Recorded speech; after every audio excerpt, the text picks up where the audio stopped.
एक शख्स ने 3 दिन पुरानी एक डेड बॉडी को 1 लाख रुपए में खरीदा और उसे अपना पिता बताकर सीधे हॉस्पिटल पहुंच गया। उसने इमरजेंसी में रोते हुए कहा कि उसके पापा की हालत बहुत नाजुक है। डॉक्टर से हाथ जोड़कर बोला कि उन्हें किसी भी हाल में बचा लीजिए, चाहे जितना भी खर्च क्यों ना हो जाए। डॉक्टर ने बिना ज्यादा सवाल किए नर्स को कहा कि पेशेंट को सीधे ऑपरेशन थिएटर भेज दो और फिर उस शख्स से एडवांस में पैसे जमा कराने को कहा। जब डॉक्टर ने बॉडी चेक की तो साफ था कि वो आदमी पहले ही मर चुका था, लेकिन बजाय ये बात बताने के डॉक्टर ने एक लंबी दवाओं की लिस्ट निकाली और कहा कि इन्हें तुरंत ले आओ। वो शख्स दौड़कर फार्मेसी गया और करीब 20,000 रुपए की महंगी दवाएं खरीदी, लेकिन जब दवाएं देकर अंदर जाने की कोशिश की तो नर्स ने उसे रोक दिया। बाहर इंतजार करता रहा, जबकि अंदर डॉक्टर और स्टाफ मजे में हंसते बतियाते रहे। उधर नर्स ने वो सारी दवाएं वापस फार्मेसी में लौटा दी और इस पर एक मेल नर्स को मोटा कमीशन भी मिला। 2-2.5 घंटे बाद डॉक्टर बाहर आया और बोला, पेशेंट की हालत बिगड़ रही है, ब्रेन हेमरेज के लक्षण है, ब्रेन स्पेशलिस्ट को बुलाना पड़ेगा और इसके लिए 2 लाख रुपए की जरूरत है। वो आदमी बोला, कोई बात नहीं, मैं इंतजाम कर लूंगा, बस पापा को बचा लीजिए। ये सुनकर डॉक्टर ने तुरंत नर्स को ब्रेन स्पेशलिस्ट को बुलाने भेजा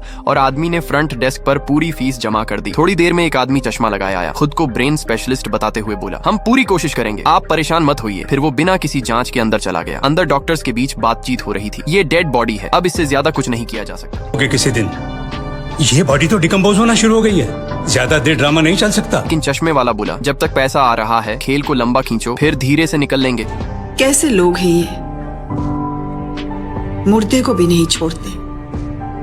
अब आगे देखना क्या नाटक करते हैं लोग। उधर आदमी ने अपने साथ आई लड़की जो पेशेंट की बेटी थी से कहा कि जब डॉक्टर बाहर निकले तो उसका वीडियो बनाना शुरू कर दे, ये सब सबूत के तौर पर काम आएगा। जैसे ही डॉक्टर और बाकी टीम बाहर आई, उन्होंने कहा, हमने पूरी कोशिश की लेकिन पेशेंट को नहीं बचा पाए। लेकिन उस शख्स ने अब सच सामने ला दिया। उसने जेब से डेड बॉडी का डेथ सर्टिफिकेट निकाला और डॉक्टर को दिखाते हुए बोला, ये मेरे पापा नहीं है, ये बॉडी शमशान से लाई गई है। जिस वक्त आप लोग इलाज का नाटक कर रहे थे वो पहले से मर चुका था। इसके बाद उसने अस्पताल का ही सर्टिफिकेट भी दिखाया जिसमें मौत का वक्त वहीं दर्ज था जब डॉक्टर्स इलाज कर रहे थे। स्टाफ उसी वक्त बिल लेकर आया, लेकिन डॉक्टर ने उसे इशारे से रोकने की कोशिश की। तब तक देर हो चुकी थी। बिल और सारे सबूत उस आदमी के हाथ में थे। अब इस अस्पताल की मुसीबत की शुरुआत हो चुकी थी।